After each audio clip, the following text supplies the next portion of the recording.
This is the refillable range that I've made from the hand-painted recycled paper.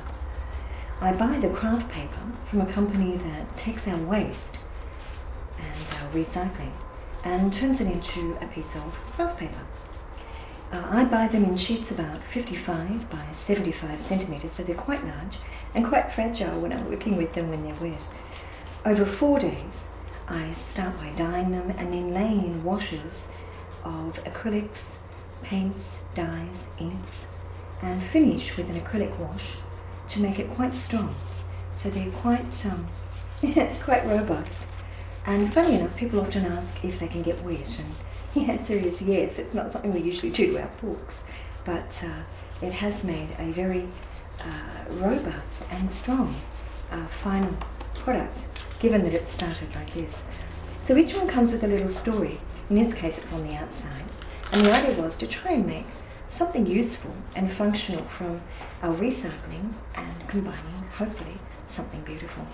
So this here is just a little notebook that's very commonly used, and because a lot of my customers come from all different states in Australia, I chose a range of stationery that hopefully is available Australia-wide, and these are at most Australia Post outlets. So there's a little Velcro one there, you can just refill that. These are really fun.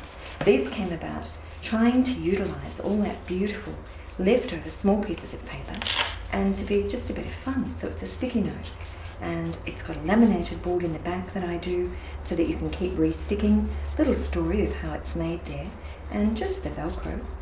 And what's happened is that now these have become really popular in their own right. So I actually have to make whole sheets of these into sticky notes to be able to keep up with customer demand, which is a really lovely thing, I think. And these are rather fun too. I make them in two sizes. You can best see that from the edges. And again, they're hopefully beautiful vessels for quite a common object inside. These ones are available, the Spyrex hardcover notebooks are available at Australia Post. Again with the story inside, refillable in the back, with a lovely silky thread there, and the clay toggle that I make by hand. And this one, you can see, is slightly thicker. Again, the same idea, the story, the silky thread, the clay toggle that I make, and inside the little colour hide books that are available, again, around Australia through Australia Post and some major supermarket and stationery chains. And there's a range of colours, depending of course on what's in stock at the time, and each one is unique. So there we have it, my refillable hand-painted recycle art covers.